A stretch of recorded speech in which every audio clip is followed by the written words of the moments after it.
مولا نے فرمایا میں جنت کا ضامن ہوں، وَلَا أَخَافُ عَلَيْكُمْ إِلَّا الْبَرْزَخ، مجھے کوئی خوف نہیں، کوئی ڈر نہیں، اگر ڈر ہے تو صرف ایک، وہ ہے برزخ۔ جناب برزخ کسے کہتے ہیں؟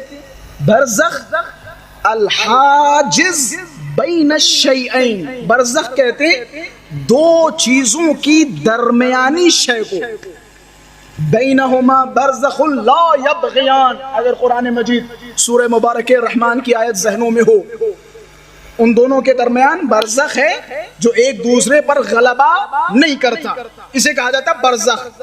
یہاں برزخ سے مراد کیا ہے؟ برزخ سے مراد ہے دنیا و آخرت کے درمیانی سفر کو برزخ کہا جاتا ہے۔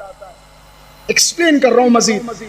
فار ایگزامپل ہمارے دادا صاحب 100 سال پہلے دنیا سے گئے تھے، 200 سال پہلے دنیا سے گئے تھے، 300 سال پہلے دنیا سے گئے تھے، یا آج کسی مرحوم کا انتقال ہوا، یا جس مرحوم کے اصالہ ثواب کی مجلس خطاب کر رہا ہوں اس مرحوم کا ابھی کچھ دنوں پہلے انتقال ہوا۔ سوال کیا جنت و جہنم کا فیصلہ ہو گیا؟ مولا نے کیا ضمانت لی تھی یاد ہے کچھ؟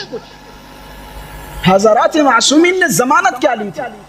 جناب یہ ذاکروں کے جملے نہیں ہیں، یہ بے وقوف ہے جو آپ سے کہتے کہ جناب فلاں ذاکر آیا تھا جنت خریدوا کے لے گیا، جناب والا یہ ذاکرین جنت نہیں، حضرات امیر المؤمنین نے جنت کی ضمانت دی ہے، حضرات معصومین نے دی ہے۔ لیکن سوال آپ سے، جنت و جہنم کا فیصلہ کب ہوگا؟ کب ہوگا؟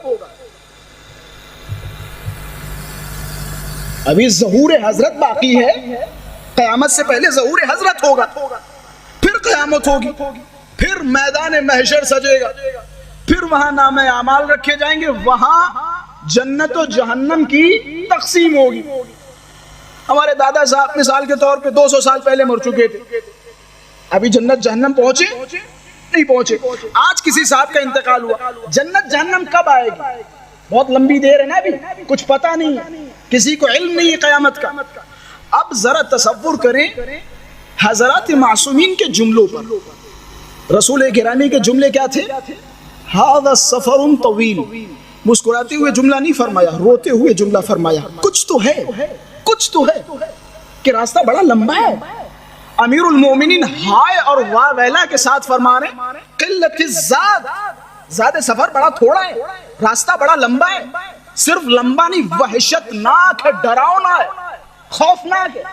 فار ایگزامپل آپ کسی سفر کا ارادہ کرتے ہیں لکھنؤ کا ایک دن کا، تو آپ ایک چھوٹا سا بیگ رکھتے ہیں، موبائل رکھتے ہیں، چارجر رکھتے ہیں، سم کارڈ رکھتے ہیں، ایک دن میں واپس آ جائیں گے، یہ آپ کا زیادہ سفر تھا۔ لیکن زیارتوں کا ارادہ کرتے ہیں تو ایک 20-25 کلو کا بیگ اپنے ساتھ رکھتے ہیں، 2-4-5 جوڑے کپڑے رکھتے ہیں، اور بھی ضروریات کا سامان رکھ کے جاتے ہیں۔ کیوں؟ کیونکہ سفر 1 مہینے کا ہے۔ جب آپ کو علم ہے کہ 1 مہینے کا سفر، تو اس کے مطابق آپ نے زیادہ سفر آمادہ کیا۔ اب ذرا سوچیں ایک ایسا سفر کہ جس کی انتہا کسی کو معلوم نہیں، جس کی انتہا کسی کو معلوم نہیں، اس سفر کے لیے ہماری تیاری کیا ہونی چاہیے؟ اس سفر کے لیے ہماری آمادگی کیا ہونی چاہیے؟ مولا کے جملے انی لا اخاف علیکم الا البرزخ، مجھے کوئی خوف نہیں، جنت کی ضمانت میں دیتا ہوں، ڈر ہے تو صرف ایک، وہ ہے برزخ۔ برزخ کی تیاری کر کے آؤ، اپنے آپ کو برزخ کے لیے آمادہ کرو، قبر کے لیے آمادہ کرو۔